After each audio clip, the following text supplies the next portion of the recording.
पूर्ण ब्रह्म सर्वश्रेष्ठी रचनहार कबीर परमेश्वर जी की असीम रजा से आप सभी पुण्यात्माएं परमात्मा की महिमा सुनने के लिए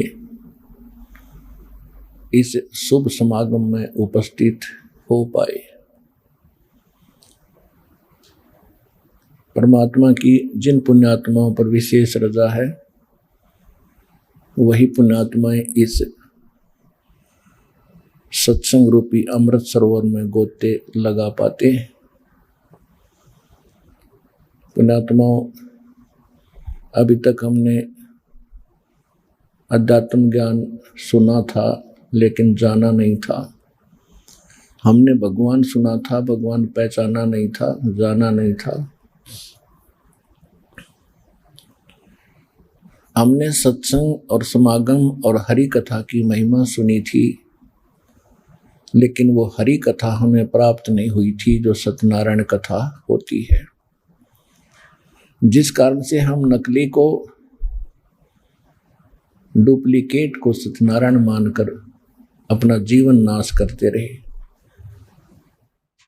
जैसे श्री विष्णु जी उर्फ नारायण जी, इनको सत्यनारायण कहा करते थे, सत्यनारायण कहकर इनकी महिमा सुनाई जाती थी। हम गदगद होते थे आत्मा क्योंकि परमात्मा के लिए तड़फ रही है, जिस कारण से इसको परमात्मा का कहीं नाम सुन जाए, चर्चा चले, ये वही पहुंच जाती है। जिस कारण से हम असत्य को सत्य मानकर, हम कौड़ी को लाल मानकर, नासवान भगवान को अविनाशी सत्यनारायण मानकर हम भ्रमित रहे, जीवन नाश करते रहे, सारा जीवन साधनाएं भी करते रहे, धर्म भी करते रहे, और फिर अंत में हम प्रेत बन जाते, भूत बन जाते। जब प्रेत बनकर घूम रहे होते तो वो नकली गुरु फिर कहते इनके श्राद्ध निकालो, इनके पिंड भरवा दो, 13वीं कर दो, महीना कर दो, वर्षी कर दो, सारे फंड कर लेते। वो भूत जो के तो रहते, क्योंकि हमें वो मार्ग, वो भक्ति, वो विधि प्राप्त नहीं हुई जिससे ये सब झंझट मिट जाता है। सूक्ष्म वेद में परमात्मा ने स्वयं आकर बताया है, फिर अपनी प्यारी आत्मा गरीबदास जी को सुनाया है, समझाया है, आंखों दिखाया है। और क्या बताया है? मानुष जन्म दुर्लभ है, ये मिले न बारंबार, तरवर से पत्ता टूट गिरे, वो बहोर न लगता डार। मानुष जन्म पाया कर जो नहीं रटे हरि नाम, जैसे कुआं जल बिना फिर बनवाया क्या काम। पृथ्वीपति चकवे गए जिनके चक्र चलंत, रावण सरीखे कौन गिने ऐसे गए अनंत। 3 लोक का राज जीव को जय कोई दे, लाख बधाई क्या करे जय नहीं नाम तेने। अगम निगम को खोज ले बुद्धि विवेक विचारे, उदय अस्त का राज मिले है तो बिन नाम बिगारे। सर्व सोने की लंका थी वो रावण से रणधीरम, एक पलक में राज बिराजी फिर जम के पड़े जंजीरम। मन तू सुख के सागर बस रे भाई और न ऐसा यस रे, मन तू सुख के सागर बस रे भाई और न ऐसा यस रे। परमात्मा ने स्वयं यहाँ आकर के जिस लोक में हम रह रहे हैं उस लोक की यथार्थता और जिस लोक में हमें जाने के लिए वो प्रेरणा देते हैं उस लोक की महिमा दोनों को हमें हमारे सामने रख के परमात्मा ने हमें स्पष्ट कर दिया है कि जिस लोक में आप रह रहे हो और जिस आकांक्षा को लेकर आप जी रहे हो, सबका एक ही उद्देश्य है, ज्यादा से ज्यादा धन जोड़ूं, बढ़िया मकान बनाऊं, कई प्लाट खरीद लूं और या बहुत सारी जमीन खरीदूं, उसमें खेती करूं या कोई फैक्ट्री लगाऊं। तो परमात्मा हमें याद दिलाते हैं कि आपने ये सारे काम कर दिए, प्लाट भी 5-10 खरीद कर रख लिए, बैंक बैलेंस भी 10-20 करोड़ बना दिया, और कल तेरी टिकट कटगी, मृत्यु होगी। बुद्धू, तूने क्या किया इस जीवन का? सर्व सोने की लंका थी, वो रावण से रणधीर, एक पलक में राज विराजी, जम के पड़े जंजीर, मन तो सुख के सागर बस रे, भाई और न ऐसा यस रे। कहते यहाँ की फोकट महिमा तुम बनाए बैठे हो, किसी ने कोठी बना ली बढ़िया सी, अन्य गरीब व्यक्तियों के बीच में वो महिमा का पात्र बना हुआ है, लेकिन वो यश थोड़े से दिन का है, उसके पश्चात मृत्यु होगी। मृत्यु के उपरांत ना जाने कहाँ गधा बनकर घूम रहा होगा, कुम्हार उसका लठ मार रहा होगा, और कोठी में कौन बैठा फिर? परमात्मा कहते हैं यदि तूने रावण जैसी महिमा भी प्राप्त कर ली, जिसके पास सारी सोने की लंका थी, आपके पास तो 200 ग्राम सोना हो जाए तो कूदता फिरे, और पता नहीं के बन बैठे। कहते उसने सोने के महल बना रखे थे, जैसे गारा में ईंट पका के बनाते, और अंत में कुत्ते वाली मौत मेरा, उसके नाम से भी लज्जा आती है यदि सत भक्ति नहीं की। और इतना धन और इतनी महिमा तुम कभी प्राप्त नहीं कर सकते, तो सारा जीवन सिर पटक लेना। तो परमात्मा हमें क्या बताना चाहते हैं कि रावण जैसी भक्ति तुम नहीं कर सकते इन 3 देवताओं की। रावण जैसी भक्ति जो शिव का पुजारी था, तमगुण शिव का वो पुजारी था, ऐसी सच्ची श्रद्धा और लगन से समर्पित भाव से उन्होंने भक्ति की, यहाँ से अपना धड़ भी काट के समर्पित कर दिया। ये भक्ति तो तुम 7 जन्म नहीं कर सकते जो शिव के पुजारी बने बैठे हैं, अन्नरी जय बोलते रहते हैं, बोले की जय, बम बोले, ये तो बनावटी बातें हैं। और उस इतनी भक्ति भी कर ली तो क्या प्राप्त हुआ उसको? हमने इस निर्णय पर आना है, मान लीजिए आप भी ऐसा कर सकते हैं, क्योंकि परमात्मा के लिए तो ये बताया कि सिर के साटे भगवान मिले। सिर के सौदे में यदि अपनों को भगवान मिलता है, सिर भी दे दिया जाए तो सस्ता है, क्योंकि ये तो असंख्य जन्म हो गए हमने धक्के खाते, ना कितने जन्म हमारे रोग से खत्म हुए, ना जाने कितने दुर्घटना में मर गए। तो हम अध्यात्म मार्ग में ये भी सस्ता बताया है, तो हम कर भी सकते हैं, लेकिन उसके करने से लाभ क्या हुआ? लेकिन परमात्मा के मार्ग में सिर काटने से नहीं लाभ होता। वो तो बकवादें थी उन लोगों की, और वो श्रद्धालु थे। जो रावण एक श्रद्धालु व्यक्ति था, उसको गुरु गलत मिल जाने से वो राक्षस बन गया, और साधना शर धड़की बाजी ला के कर ली, और फिर भी सफलता हासिल नहीं हुई। और संत मार्ग क्या है? सिर सौंप्या गुरुदेव को, सफल हुआ ये शीश, सिर सौंप्या गुरुदेव को, सफल होया ये शीश, नित्यानंद इस शीश पर आप बसे जगदीश। सिर कैसे सौंपना होता है? कोई काट के सौंपना नहीं होता, काटने के बाद तक काम मत खराब हो गया सारा ही। एक गुरु जी थे, अपने शिष्यों को गुरुदेव की महिमा भी सुनाया करते हैं सत्संग के साथ साथ, कि भी गुरु जी की आज्ञा का पालन करना अनिवार्य है। यदि आप गुरु आज्ञा का पालन नहीं करते हैं तो भक्तिहीन हो जाते हो, आपका आपकी आस्था नहीं मानी जाती, आप भक्ति से दूर हो जाते हो, परमात्मा रुष्ट हो जाता है। गुरु जी की आज्ञा का पालन करना शिष्य का परम कर्तव्य होता है। भाई जो गुरु बचन पे डट गे रकट गे फंद 84 के। भाई जो गुरु बचन पे डट गे रकट गे फंद 84 के। कट गे फंद 84 के, रकट गे फंद 84 के।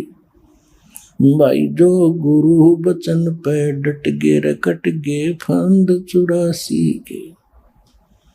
वस्तु मिली ठोर की ठोर, मिट गी मन पापी की दौड़। वस्तु मिली ठोर की ठोर, मिट गी मन पापी की दौड़।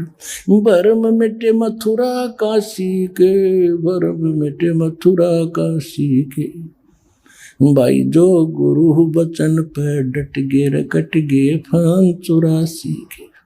तो गुरुदेव समझाया करते थे कि भी जो गुरु जी के वचनों पर डटे हैं, रुकते हैं, उनकी आज्ञा का पालन करते हैं, उन्हीं की मुक्ति और मोक्ष हुआ करते हैं। एक दिन उस गुरुदेव ने कहा, आश्रम के अंदर 5-7 शिष्य रहते थे। गुरुदेव ने उनको सबको बुलाया, पहले ये ज्ञान सुनाया और फिर कहा कि भाई बच्चों, मेरी एक आज्ञा का पालन करो।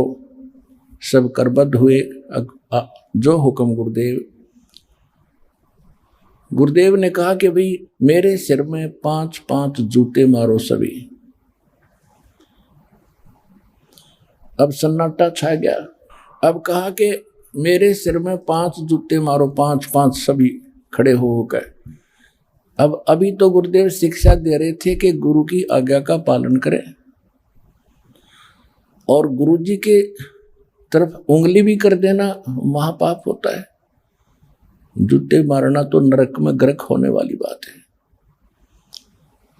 कोई नहीं उठा, सुन्नाटा छा गया। तब गुरु जी कहते हैं, अरे मेरी अभी मैं तुम्हें क्या शिक्षा दे रहा था, तुम तो सारे फेल हो गए। एक विवेक की भक्त उठा, अपना जूता निकालकर गुरुदेव जी के चरणों के निकट बैठकर, वो आसन पर बैठे थे, उनके निकट जमीन पर बैठ के और अपने सिर में 5 जूते मारे। गुरु जी ने कहा, भाई डांडी मत मारे, मैंने तेरे सिर में नहीं कहा, मेरे सिर में कहा। तो उस दास, विवेकी दास ने कहा, ये दास का शीश भी आपका ही है।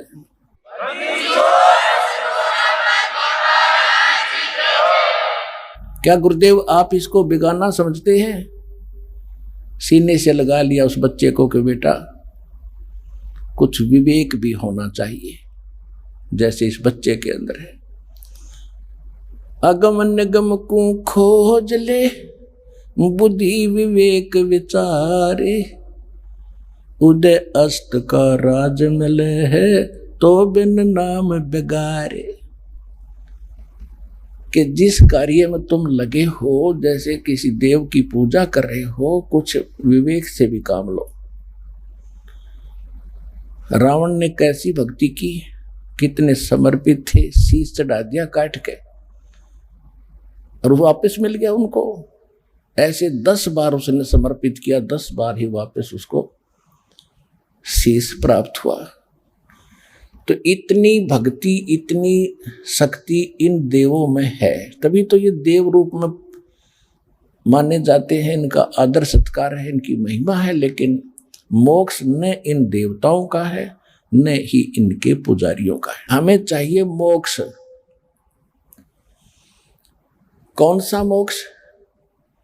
एक तो मोक्ष ये है, जिसने विष्णु जी की भक्ति की, विष्णु जी के लोक में चला गया, वहां वो 1000 वर्ष रहता है, 10,000 वर्ष रहता है। उसकी भक्ति की कमाई, उसके भक्ति धन पर डिपेंड करता है, निर्भर करता है। उसके बाद वो फिर वापस आ गया 84 लाख योनियों। तो इतना मोक्ष हो गया उसका, 10,000 वर्ष वो विष्णु जी के होटल में अपनी पूंजी नाश कराया और यहां से मुक्त मान लिया गया।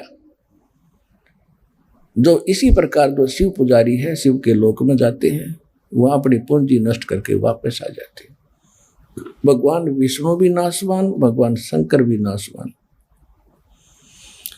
ऐसे ही जो ब्रह्मा या दुर्गा जी, ब्रह्मा जी अन्य किसी भी देव की पूजा करते हैं, जैसे गीता अध्याय नंबर 9 के श्लोक 25 में स्पष्ट किया है कि जो देवताओं की पूजा करते हैं वो देवताओं के लोक में चले जाते हैं, जो भूतों की पूजा करते हैं वो भूत बन जाते हैं, भूतों के ग्रुप में चले जाते हैं, जो पितर पूजते हैं वो पितर बनकर पितर लोक में चले जाते हैं, और जो मेरी भक्ति करता है वो मुझे प्राप्त होता है। कौन कहता है? श्रीमद् भगवद गीता का ज्ञान देने वाला काल भगवान ब्रह्म बोलता है श्री कृष्ण जी में प्रवेश करके, और वो फिर अपनी भक्ति और अपनी साधना को भी ठीक नहीं मानता। श्रीमद् भगवद गीता अध्याय नंबर 2 के श्लोक 12 और गीता अध्याय नंबर 4 के श्लोक नंबर 5 और 9 में वो स्पष्ट करता है। गीता अध्याय नंबर 10 के श्लोक नंबर 2 में कहता है, अर्जुन तेरे और मेरे बहुत जन्म हो चुके हैं, तू नहीं जानता मैं जानता हूं। हम पहले भी जन्मे थे, आगे भी जन्मेंगे। मेरे जन्म को न देवता जानते हैं न ऋषि जानते हैं, क्योंकि ये मेरे से ही उत्पन्न हुए हैं। तो पुण्यात्माओं, पिता की जन्म तिथि को, डेट ऑफ बर्थ को संतान नहीं जान सकती, दादाजी बताते हैं, या वो स्वयं दादाजी की बताई ही पिताजी बताते हैं। तो इसलिए वो दादाजी कौन है? वो परम अक्षर ब्रह्म है, जिसने सबकी उत्पत्ति की। वो परम अक्षर ब्रह्म कौन है? आज तक हमें यही नहीं पता चला था कि वो पूर्ण परमात्मा है कौन। कोई निराकार बता रहा था, कोई श्री कृष्ण जी के या विष्णु जी का सेरा बांध रहा था कि यही पूर्ण परमात्मा है, यही पूर्ण ब्रह्म है। वो कौन है? वो सदग्रंथों ने प्रमाणित किया और आंखों देखा उन महापुरुषों ने प्रमाणित किया कि वो कौन है, वो परम अक्षर ब्रह्म।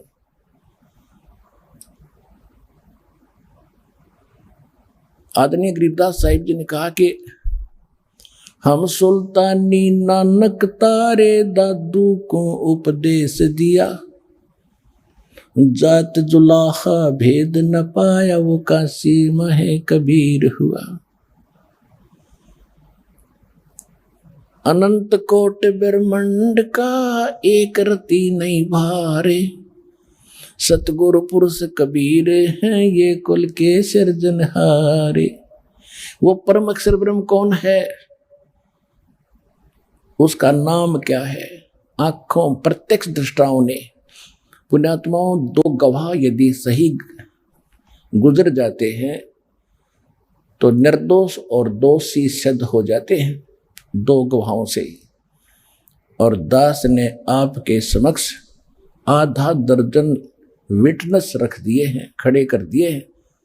धानक रूप रहा करता, जिन मुझको निज नाम दिया, सोई सतगुर हमार, दादू दूसरा कोई नहीं, कबीर सिरजनहार।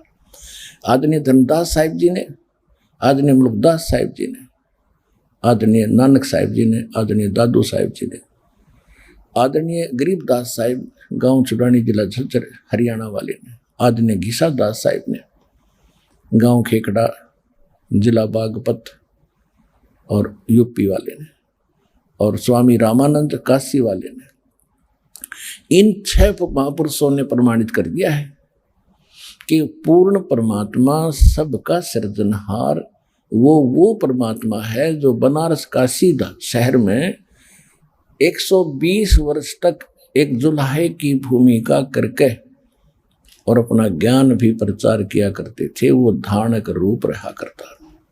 6 गवाह, 6 विटनेस। और कोई किसी अन्य, किसी जिसको तुम भगवान मानते हो, एक गवाह दिखा दो मुझे, और फिर उसके साथ सदग्रंथों प्रमाण दिखाना कि ये लीला यहां भी है, तो कोई नहीं है। केवल एक कबीर भगवान है, वो परम अक्षर ब्रह्म है। तो यहाँ गीता ज्ञान दाता कह रहा है कि मेरी उत्पत्ति को ये नहीं जानते ब्रह्मा विष्णु महेश जो मुझसे उत्पन्न हुए सभी देवता और ऋषि, तो उसकी उत्पत्ति किसने बताई है? उस दादाजी ने बताई है। कौन ब्रह्मा का पिता है, कौन विष्णु की माँ, शंकर का दादा कौन है, भाई हमको जो बता। तो हम सबका जनक और सबका दादा वो परम अक्षर ब्रह्म है, जिसने इस ज्योत स्वरूपी निरंजन काल ब्रह्म की भी उत्पत्ति बताई। ये कैसे जन्मा, एक अंडे से उत्पन्न हुआ और परमात्मा के वचन से ही इसका जन्म हुआ।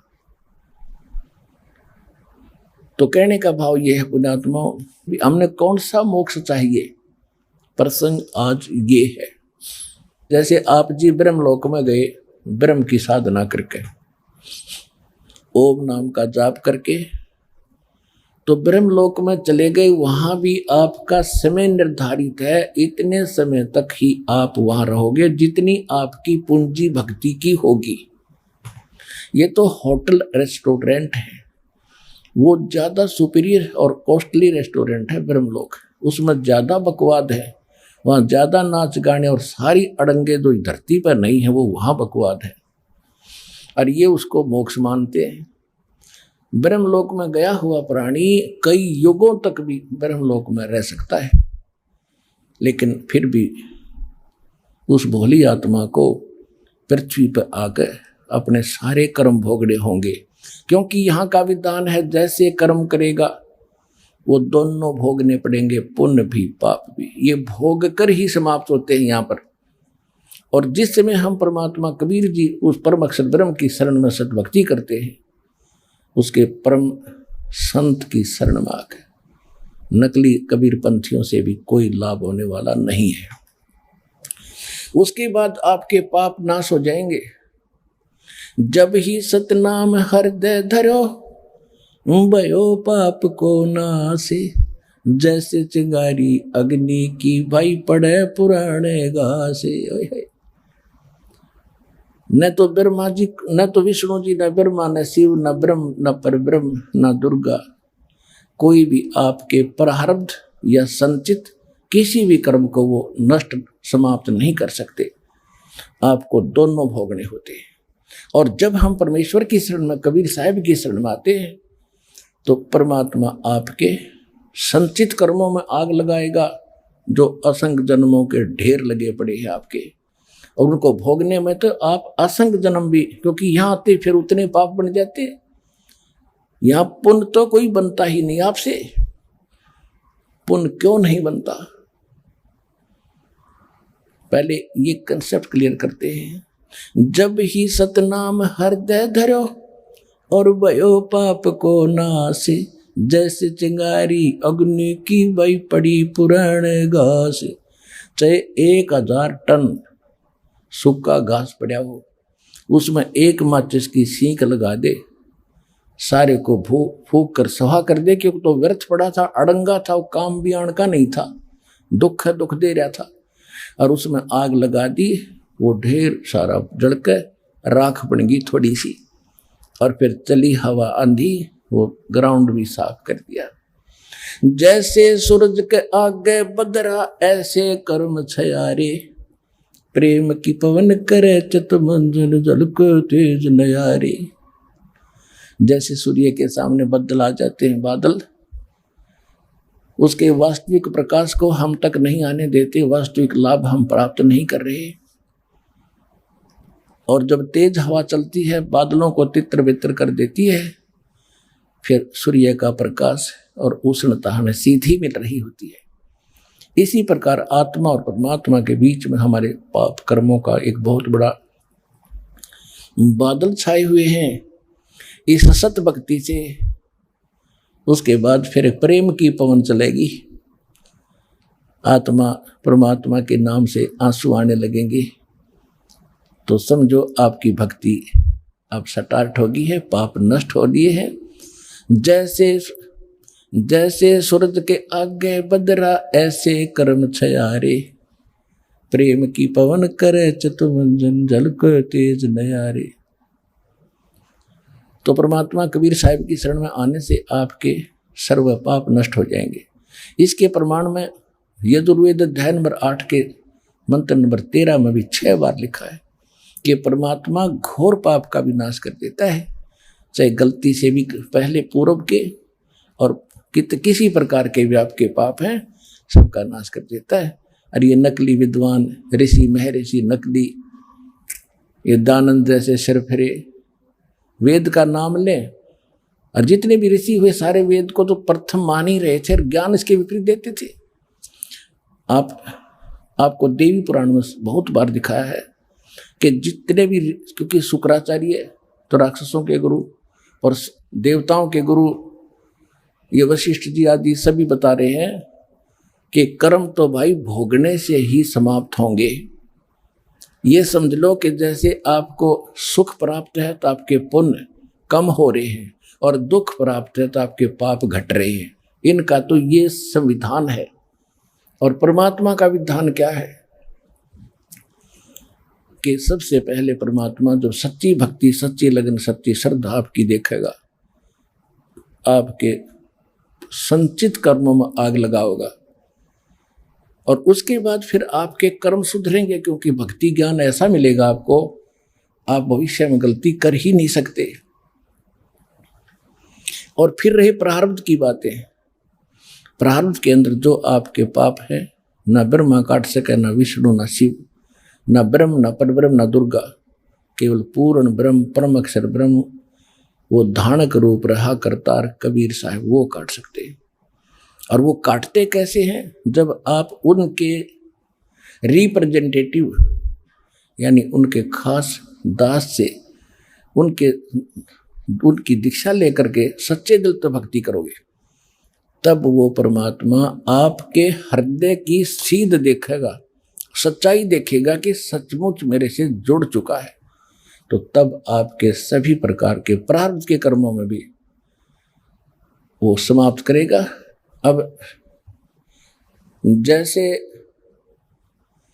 जिस समय आपकी सतिथि ऐसी हो जाएगी, बंदी छोड़ दयाल जी तुम तक हमारी दौड़े, जैसे काग जहाज का अब सूजत और न ठोरे।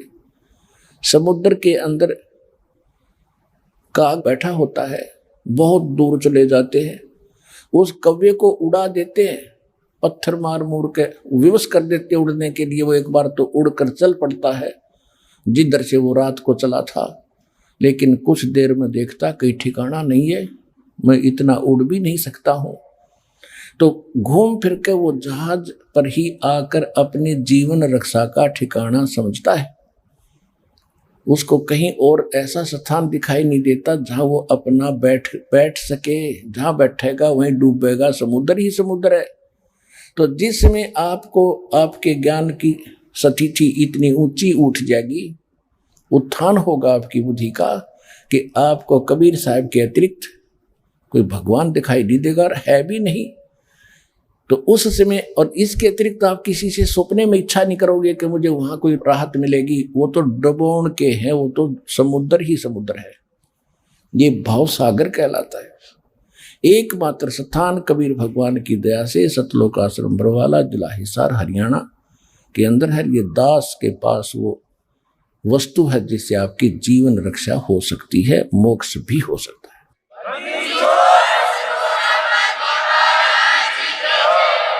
तो जिस समय आपकी ये स्थिति आ जाएगी कि इस पृथ्वी पर और स्थान नहीं है जहां में कोई लाभ भी मिल सके यहाँ का, और मोक्ष भी हो सके, कति हृदय मान लेगा, फिर कति स्वप्न में भी नहीं रहेगी आपके ये बात। जैसे उस काग के पक्की यकीन हो रहा है कि इस जहाज के अतिरिक्त यहाँ मुझे कोई ठिकाना नहीं। फिर आपके मन में क्या आएगी? बंदी छोड़ दयाल जी तुम तक हमारी दौड़े, जैसे काग जहाज का अब सूजत और न ठोरे। जब इस स्थिति में आ जाओगे, फिर आपके प्रारब्ध के कोई पाप दुख देने के लिए तैयार होंगे, उनको पहले ही परमात्मा समाप्त कर देगा। क्योंकि हम गिर गए, हम व्यभिचारिणी भक्ति कर रहे हैं। गीता जी के अंदर स्पष्ट किया है 14वें अध्याय में कि जो अव्यभिचारिणी भक्ति करते हैं वही मोक्ष प्राप्त करते हैं। और हम कर रहे व्यभिचारिणी। अव्यभिचारिणी कौन सी होती है कि जैसे पति भर्ता बहन होती है, अपने पति के अतिरिक्त वो किसी में सौपन में भी पुरुष वाला भाव नहीं करती है। और व्यभिचारिणी कौन सी होती है जिसके कोई आंट नहीं, ना जाने कितने गलतियां कर देती है अन्य पुरुषों के साथ, तो वो व्यभिचारिणी है। तो हमने क्या कर रखा था, व्यभिचारिणी भक्ति कर रहे थे, इष्ट मान रहे थे विष्णु जी, हर चरण दबावा शंकर जी के, या जय गणेश देवा, वो जो भी मिल जाए उसी की पूजा, उसी पर मत्था, उसी का सब कुछ कर। तो हम व्यभिचारी हो गए थी। ये आत्मा एक पुरुष पर आश्रित, एक भगवान पर आश्रित ना रह करके, तो ये व्यभिचारिणी भक्ति हम कर रहे थे। तो जिस समय हम व्यभिचारिणी भक्ति छोड़कर केवल एक अव्यभिचारिणी भक्ति हम करेंगे, यानी एक पुरुष एक परमात्मा पर स्थित हमारी आत्मा हो जाएगी, तो उस समय हम पति भर्ता होगी आत्मा। फिर उसके बारे में कहते हैं गरीबदास साहिब जी भगवान से प्राप्त ज्ञान को, जो पति भर्ता जमी पर जो जो धर है पाँव, समर्थ झाड़ू देत है ना काटा लग जाए। ओए होए,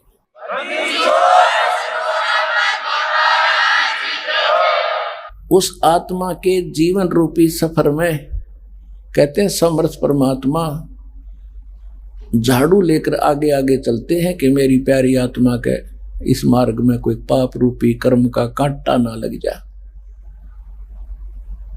पुण्यात्माओं जैसे यहाँ पर दोनों ही कर्म भोगने पड़ते हैं, पुण्य भी पाप भी, और संचित कर्मों का ढेर लगा हुआ है आपका, संचित होते हैं जो पहले जन्म जन्मांतर के कर दिए। संचित में पुण्य भी हैं, आपके पाप भी हैं, दोनों धरे हैं वहां, रखे सुरक्षित है। अच्छा, जब आपको कभी मानव शरीर मिलता है तो एवरेज निकाली जाती है।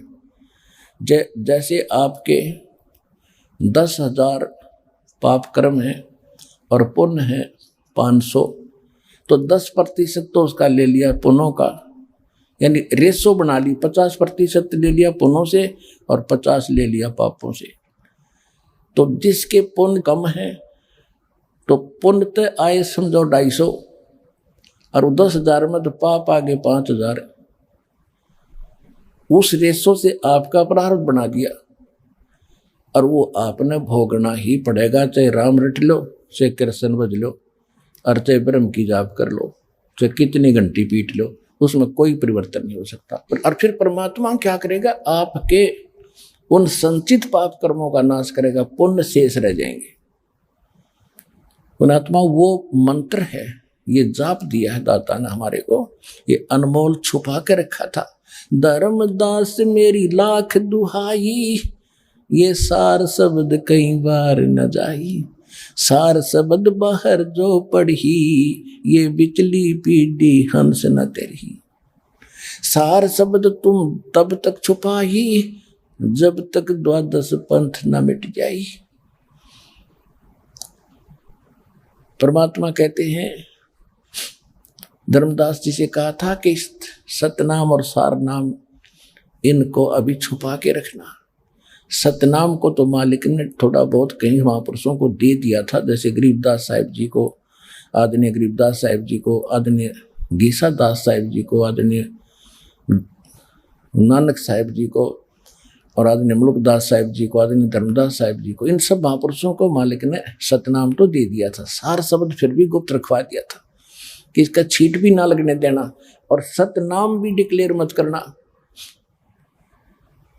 तो कहने का भाव यह है कि वो मंत्र आज आपको दिया है लाख, और यही वेद बताते हैं। ऋग्वेद मंडल नंबर 9 और सूक्त 94 के मंत्र 1 में, ऋग्वेद मंडल नंबर 9 सूक्त 95 के मंत्र 2 में यह स्पष्ट किया कि परमात्मा जब स्वयं आते हैं तो कवियों की तरह आचरण करते हुए विचरण करते रहते हैं, अपने ऊंचे स्वर में ज्ञान सुनाते हैं और अपनी मुख से बोलकर, वाणी से चेतावनी की वाणी दे देकर भक्ति के लिए प्रेरणा करते हैं भक्तों को, और वो गुप्त मंत्रों को वही आविष्कृत करते हैं।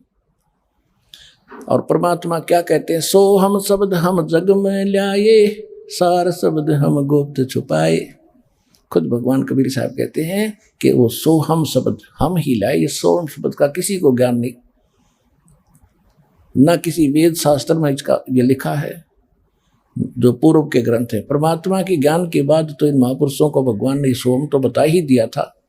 तो ये दो अक्षर से मिलकर सतनाम बनता है कोम, और ये जो एक सोहम, इसके विषय में नानक साहिब जी भी का प्रमाण है कि यही जाप किया करते थे जिससे ये पाप नाश होते हैं। पुण्यात्माओं, जैसे किसान फसल बीजता है, गेहूं के साथ साथ खरपतवार साथ ही उग जाता है, क्योंकि बराबर का खाद मिला, बराबर का पानी मिला, पानी और वो भी साथ पनप जाता है। पहले कोई विकल्प नहीं था, वो साथ ही फलते थे, दोनों ही बनते थे, अड़ंगा भी और कणक भी दोनों उपजती थी। अब उस अड़ंगे को निकाल कर बाहर डालना पड़ता था, गेहूं अलग करनी पड़ती थी, बहुत परिश्रम होता था, कई बार गेहूं में भी मिल जाता था वो, और जिससे उसकी कणक आधी बन जाती थी। अब क्या किया है कि वैज्ञानिकों ने एक ऐसी औषधि का आविष्कार कर दिया है कि वो औषधि डाल देने से खरपतवार नष्ट हो जाता है, फसल को हानि नहीं होती, वो शेष रह जाती है।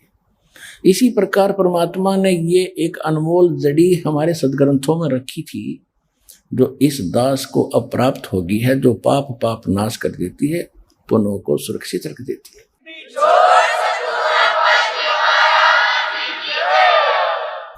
जब ही सतनाम हृदय धरो, भयो पाप को नासे, जैसे चिंगारी अग्नि की बई पड़े पुराने घासे।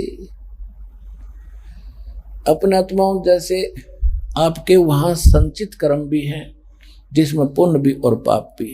पुण्य तो नाम मात्र के हैं, सभी के थोड़े हैं, और पापों का तो ढेर पड़ा है, क्योंकि इस लोक में पाप तो अपने आप ही बनते हैं, उनको करने की आवश्यकता नहीं पड़ती, और जानबूझकर करते हैं वो तो फिर वो ज्यादा घोर पाप में आ जाता है। और पुण्य करने के लिए एक विशेष प्रक्रिया अडॉप्ट करनी पड़ती है, जिसमें पैसा भी लगता है, जिसमें समय भी लगाना पड़ता है। वो क्या है? शास्त्र अनुकूल साधना और परम संत से उपदेश लेना। गुरु के बिना भी साधना यदि आप करते हो वो सफल नहीं हो सकती। गुरु बिन माला फेरते, गुरु बिन देते दान, गुरु बिन दोनों निष्फल है, चाहे पूछो वेद पुराण। अब देखो सत्संग का लिंक ऐसे चलता है। अब गुरु कैसा हो, गुरु जी के बारे में हमारे सदग्रंथ भी बहुत से प्रमाण बताते हैं। गुरु पूर्ण हो, वो कैसा हो? परमेश्वर ने कबीर सागर में जीव धर्मबोध के अंदर 1960 पृष्ठ पे लिखा है, गुरु के लक्षण 4 बखाना। गुरु जो होगा वास्तव में उसके 4 लक्षण बताता हूं। प्रथम वेद शास्त्र को ज्ञाना, दूजे हरि भक्ति कर्म मन कर्म बानी, और तीसरे सम दृष्टि कर जानी, और चौथे वेद विधि सब कर्मा। ये 4 गुरु गुण जानो मरमा। ओए होए,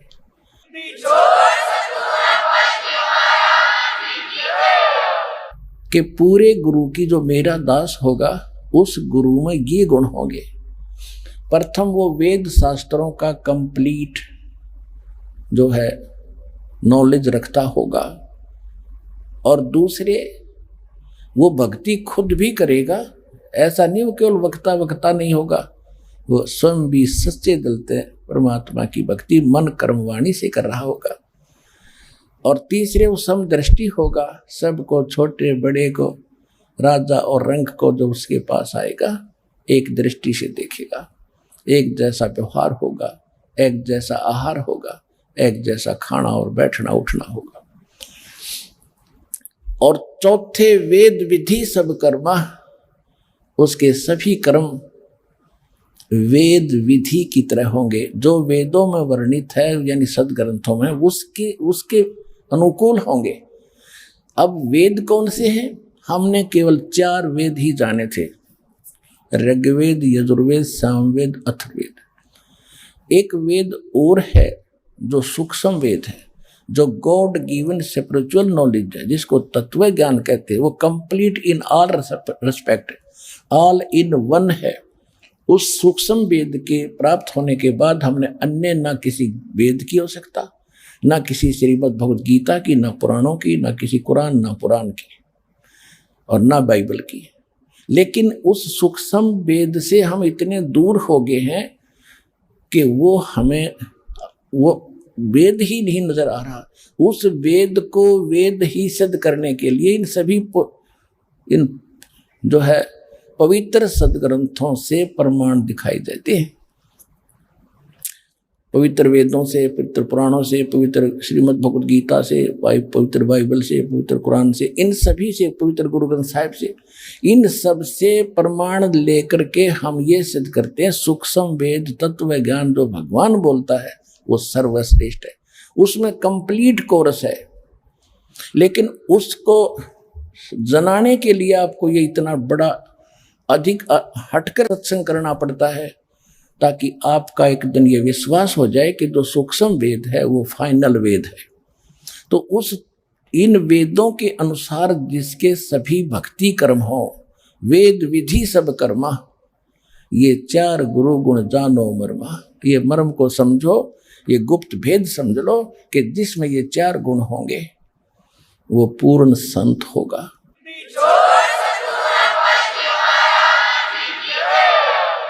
तो जो सूक्ष्म वेद है उसके अंदर कंप्लीट कोर्स है। तो वो कंप्लीट कोर्स दास, और वो सूक्ष्म वेद यानी तत्व ज्ञान गीता अध्याय नंबर 4 के श्लोक नंबर 32 में, गीता अध्याय नंबर 4 के श्लोक नंबर 34 में गीता ज्ञानदाता ब्रह्म खुद कह रहा है कि जो आध्यात्मिक जो धार्मिक यज्ञ हैं, यज्ञ माने धार्मिक अनुष्ठान, इनकी जानकारी ब्रह्मणे मुखे, ब्रह्मणे मुखे का अर्थ है भगवान स्वयं अपने मुख कमल से जो वाणी बोलता है उसमें विस्तार के साथ कहे गए।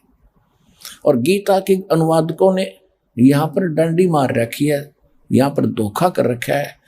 इन्होंने ब्रह्मणे मुखे का अर्थ कर दिया वेद की वाणी, चौथे अध्याय के 32वें श्लोक में। ये गलत कर दिया। ब्रह्मणे माने सच्चिदानंद घन ब्रह्म, परम अक्षर ब्रह्म, उसके मुख से बोली हुई वाणी में सब स्पष्ट लिखे। 17वें अध्याय के 23वें श्लोक में 3 मंत्र है। ओम तत्सत इति निर्देश है ब्रह्मणे त्रिविध समर्थ है। वहां इन्होंने ठीक अनुवाद कर दिया। वहां लिखा है कि ओम तत्सत, यह वो सच्चिदानंद घन ब्रह्म का, ब्रह्मणे माने सच्चिदानंद घन ब्रह्म किया है, सही किया है। उसके पाने का केवल ये 3 मंत्र का जाप है, नथिंग एल्स। इसी का फाइनल निर्देश है, डायरेक्शन है, और कुछ नहीं। तो यहां इन्होंने चौथे अध्याय के 34वें श्लोक में गीता जी में इन्होंने गलत कर दिया, ब्रह्मणे का अर्थ कर दिया वेद की वाणी। मूर्ख कहेंगे। देखिए, राजा का अर्थ कोई वेद कर सकता है, संविधान कर सकता है? ब्रह्म का अर्थ वेद नहीं हो सकता। ये मूर्खता कर रखे ना। ब्रह्म तो एक राजा है, भगवान है, और वेद उसका संविधान है। राजा का कहीं अर्थ हो, राजा लिखा उसका वेद कोई संविधान अर्थ करके सेंटेंस और अनुवाद करता तो मूर्ख आदमी है। तो यहां लिखा है कि वो सच्चिदानंद घन ब्रह्म पर मुख कमल से जो वाणी बोलता है वो कंप्लीट है, उसके अंदर वो तत्व ज्ञान है। उस ज्ञान को खुद कहता मैं नहीं जानता। किसी तत्वदर्शी संत से जाकर पूछो, उनको दंडवत प्रणाम करने से, कपट छोड़कर निष्कपट भाव से प्रसन्न करने से वो तत्वदर्शी संत तुझे उस तत्व ज्ञान का उपदेश करेंगे। तो इस विश्व के अंदर पुण्यात्माओं, ये तत्वदर्शी संत इस दास के अतिरिक्त इस विश्व में नहीं है।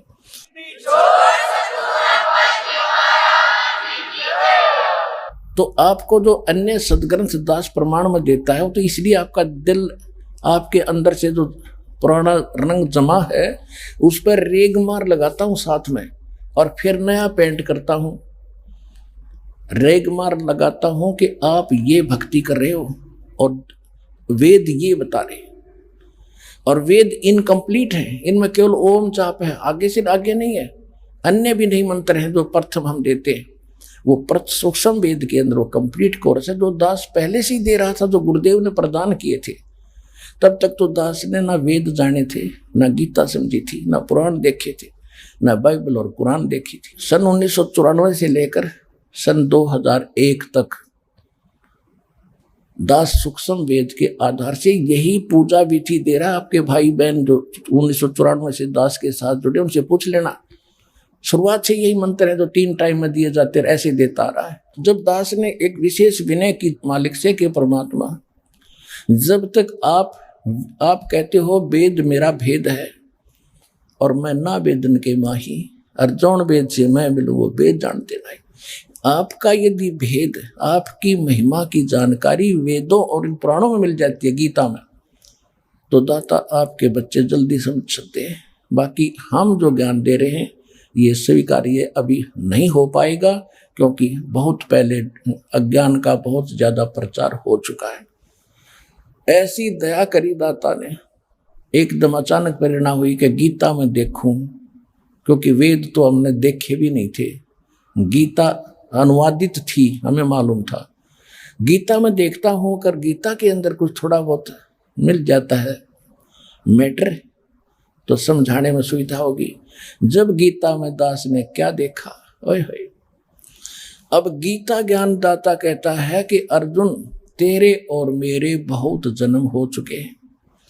अब पहले एक प्रसंग रह गया बीच में, वो सुनाता हूं कि यहाँ पर शास्त्र विधि त्याग कर साधना जो सभी संसार कर रहा है, पूरा विश्व कर रहा है, आज तो आपके सामने प्रत्यक्ष है, इसको प्रमाण की आवश्यकता नहीं। कि जो शास्त्र अनुकूल अपने धर्म ग्रंथों में जो साधना है वो दास आपको दे रहा है, ये प्रमाणित भी कर दिया। वेद में ऐसा है, गीता में ऐसा है, पुराणों में ऐसा है। अब आपको पता है कि पूरे विश्व में कहीं पर भी शास्त्र अनुकूल साधना नहीं है। गीता अध्याय नंबर 16 के श्लोक नंबर 23-24 में स्पष्ट कर दिया है कि शास्त्र विधि को त्याग कर जो मनमाना आचरण, मनमाने मंत्र जाप करते, साधनाएं करते हैं, उनको न तो सुख होता है, न उनकी गति होती है, न उनकी कोई सिद्धि प्राप्त होती है, यूजलेस। और फिर दृढ़ता दी है कि अर्जुन, इससे तेरे लिए कर्तव्य और अकर्तव्य की अवस्था में, कर्तव्य और अकर्तव्य की व्यवस्था में सदग्रंथ ही प्रमाण है, किसी की दंत कथा पर विश्वास मत करना। तो ये सिद्ध हो गया कि जो शास्त्र विदिता का मनमान आचरण करते हैं उनको कुछ भी प्राप्त नहीं होना, उनको पाप ही पाप होंगे। पुण्य तो बन ही नहीं सकते, पाप अपने आप ही बनते हैं। यहाँ पर कैसे बनते हैं? जैसे किसान खेती के लिए पहले जमीन को तैयार करता, जिसमें झाड़ झंकाड़ बहुत अपने आप उगे होते हैं, और उसको संवारता है ट्रैक्टर से या हल से, कस्सी से खोद खाद के उसको बीजने योग्य बनाता है। फिर गेहूं का बीज डालता है, उसमें पैसे लगते हैं, उसको खोदा पाड़ा, हल से जोता, ठीक किया, संवारा, ट्रैक्टर से खुदवाया, संवरवाया, बहाया, तो उसमें पैसे लगे, मेहनत करनी पड़ी, पैसे भी लगे। फिर उसमें खाद डालना, पैसे लगे, पानी देना, पैसे लगे, मेहनत करनी पड़ी, तब जाकर के एक फसल मिली, कणक मिली, जिससे जीवन रक्षा हो सकती है। और अन्य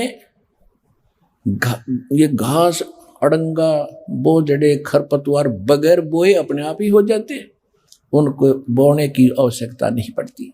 इसी प्रकार जिस क्षेत्र में आप रह रहे हो काल के लोक में, या तो कदम रखने पर भी पाप लगता है। कहते पृथ्वी ऊपर पग जो धारे, करोड़ जीव एक दिन में मारे।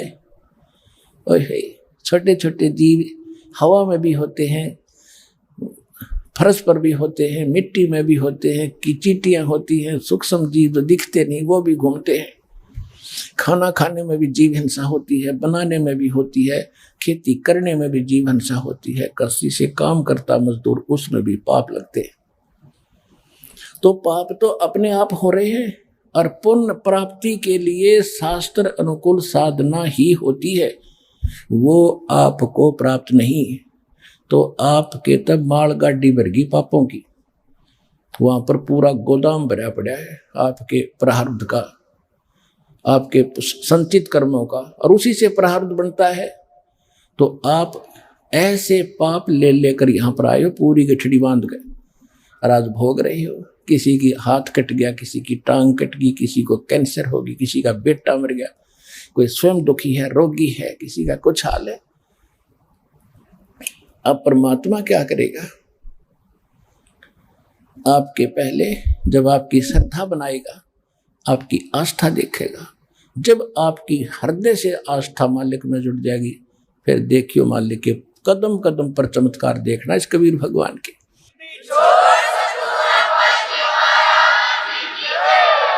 अब तो कोई भक्त कहता है चलो वहां ठीक हो जाते हैं, तो भक्त दुखी तो सब जगह भटकता है, वो आते हैं, देखेंगे ठीक हो गया तो ठीक है, नहीं तो नाम तो ले लेते हैं, ठीक हो गया तो ठीक है, नहीं तो फिर नहीं आएंगे। तो उनको लाभ नहीं मिलेगा। जो केवल इसी दृष्टिकोण से आते हैं उनको लाभ नहीं मिलेगा। दूसरी बात है, वो ऐसे कहने से आगे उद्देश्य ये लेकर आगे, और जब उनको यहाँ ज्ञान सत्संग सुनाया जाता उनकी भावना बदलगी कि नहीं भी सचमुच भगवान भक्ति तो यही सही है, तो फिर भी मालिक स्वीकार करके उनको सुख देने अपनी पावर से देगा, अपने कोटे से देगा पहले सुख आपको, ताकि आपकी आस्था बने, विश्वास बने इस कबीर भगवान पर। और फिर आपको ये दास ऐसी विधि बताएगा कि अब आप धनी हो जाओ राम नाम के।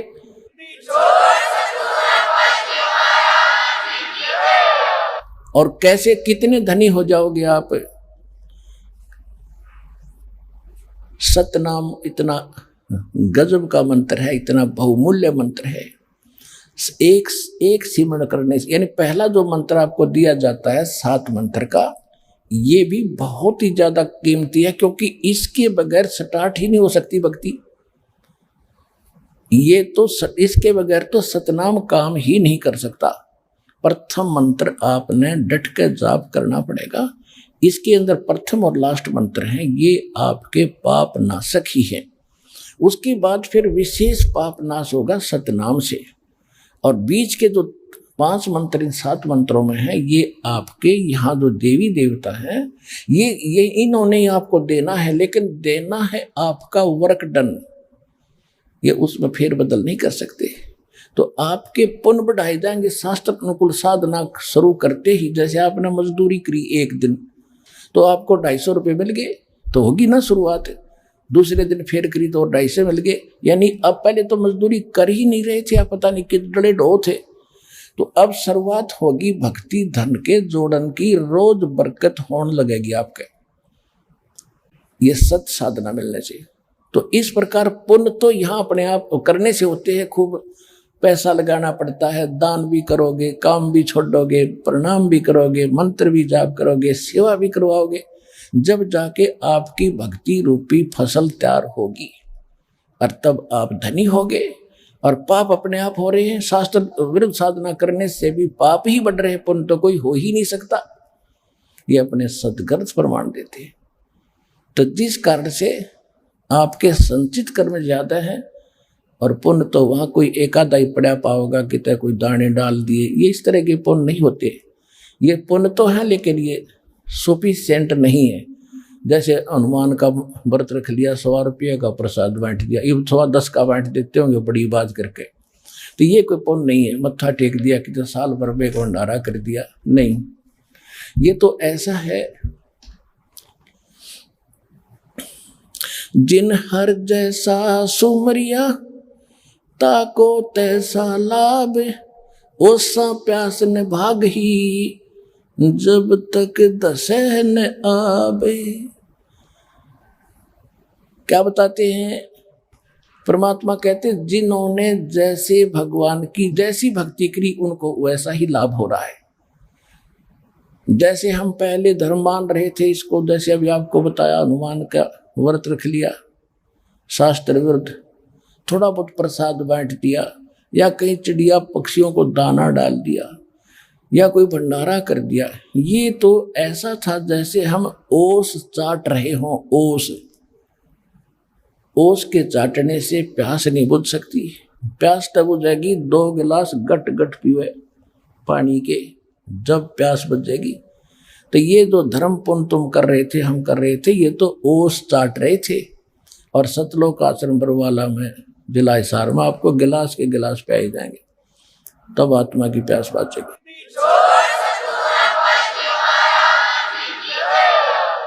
अब परम संत की पहचान बताई जा रही है और साथ में इन भगवानों की सतीथि बताई जा रही है।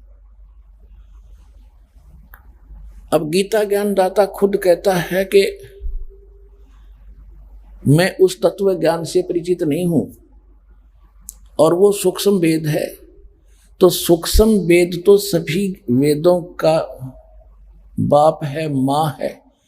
उसके कुछ अंश हैं जो अन्य छोटे मोटे चारों वेद हैं या किसी कुरान पुराण बाइबल में कुछ अंश है, लेकिन ये कंप्लीट इन ऑल रिस्पेक्ट है, कंप्लीट है। ये जो दास को पहले से प्राप्त है, जो भगवान ने खुद दिया आकर के अपने मुख कमल से बोला, वो कबीर वाणी है। और कबीर वाणी कबीर सागर में लिपिबद्ध है। कबीर साखी हैं, कुछ कबीर शब्दावली हैं, कबीर बीजक है। तो इन नकली कबीर पंथियों ने उसमें कुछ अपनी सूझबूझ और अज्ञान से उसमें कुछ गड़बड़ कर रखी है। इसलिए परमात्मा ने 600 वर्ष पहले धर्मदास जी से कहा था कि बर्मा पंथ जब आवेगा सन 1717 में, संवत 1774 में उसका जन्म होगा, बर्मे पंथ के प्रवर्तक का, वो गरीबदास गांव छुड़ानी जिला झज्जर वाले का है। तो उसके द्वारा मेरी महिमा की वाणी पुनः प्रकट होगी। तो उस परमात्मा ने यह सूक्ष्म वेद अपनी प्यारी आत्मा गरीबदास साहिब जी के माध्यम से और फिर से लिपिबद्ध करवाया। तो इस ज्ञान में तो ये है वो सूक्ष्म वेद जो दास को उपलब्ध है। उसके हटकर भी है, उसके हटकर भी जो ज्ञान है वो विशेष इस दास ही को दिया है। इससे पहले अन्य संतों को वो ज्ञान नहीं दिया, मूल ज्ञान। कैसे? धर्मदास मेरी लाख दुहाई, ये मूल ज्ञान कई बार न जाई। मूल ज्ञान भी है और सार नाम और सार सतनाम भी है, वो अलग है। ये मूल ज्ञान के लिए बता रही है। धर्मदास मेरी लाख दुहाई, ये मूल ज्ञान कई बार न जाई। मूल ज्ञान बाहर जो पढ़ी, ये बिचली पीटी हंस न तेरी। 33 अरब ज्ञान हम भाखा, मूल ज्ञान हम गुप्त ही रखा। मूल ज्ञान तुम तब तक छुपाई, जब तक द्वादश पंथ मिट जाए। परमात्मा कहते हैं जो कबीर सागर में और कबीर बीजक में, कबीर शब्दावलियों में, कबीर साखियों में, और जो गरीबदास जी को दिया है, कहते हैं मैंने 33 अरब वाणी बोल दी, 33 अरब। तो ये कुछ ही संग्रह कर पाए हम। कहते फिर भी इनके बाद भी मूल ज्ञान मैंने गोपत ही रखा हुआ है, अभी बताया नहीं है। वो गुप्त ज्ञान इस दास को दिया है परमात्मा ने।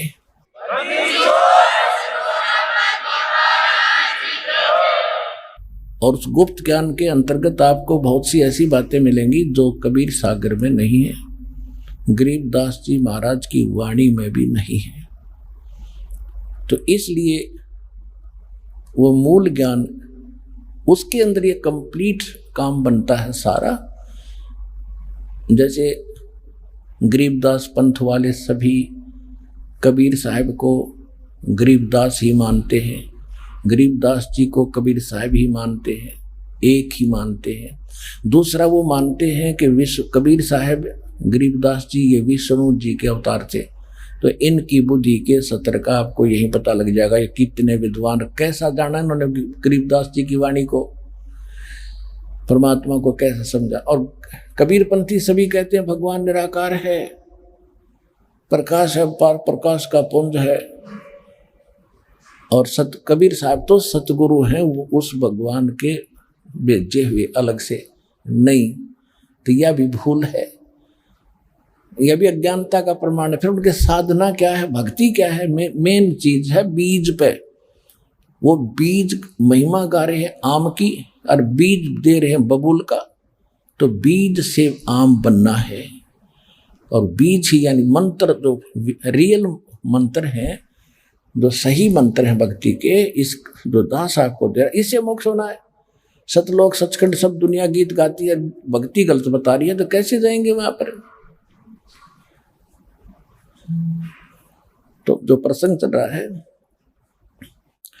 अब हमने कौन सा मोक्ष चाहिए। ब्रह्मा विष्णु महेश तीनों नासवान, इनके पिताजी गीता ज्ञान दे रहे हैं श्री कृष्ण में प्रवेश करके, वो बता ही रहे अपनी स्थिति।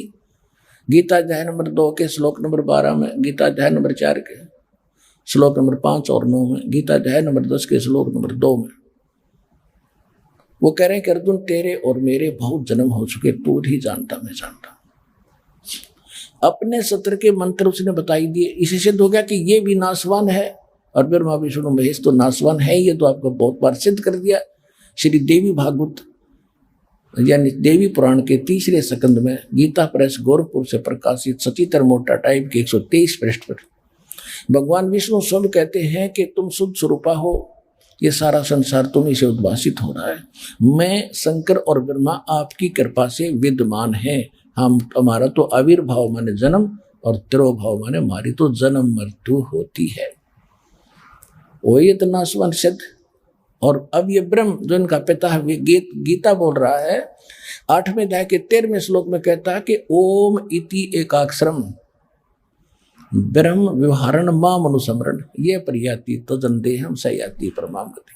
मुझ ब्रह्म का केवल एक ओम मंत्र है, अंतिम सांस तक इसकी भक्ति करता हुआ शरीर छोड़कर जो जाता है वो उत्तम गति को प्राप्त, परम गति को प्राप्त होता है, जो ओम से मिलनी है। कितना मोक्ष होना ओम से, गीता अध्याय नंबर 8 के श्लोक नंबर 16 में ये भी प्रमाणित कर दिया है कि ब्रह्मलोक में गए हुए प्राणी भी पुनर्जन्म में आते हैं, उनकी पुनरावृत्ति होती है, जन्म मृत्यु में ही रहते हैं। तो अंडरस्टूड है ओम ब्रह्म का, जहाँ पे ब्रह्म खुद कह रहा है मेरे जन्म मृत्यु पहले भी थे, आज भी हर आगे भी होंगे, बहुत जन्म हो लिए।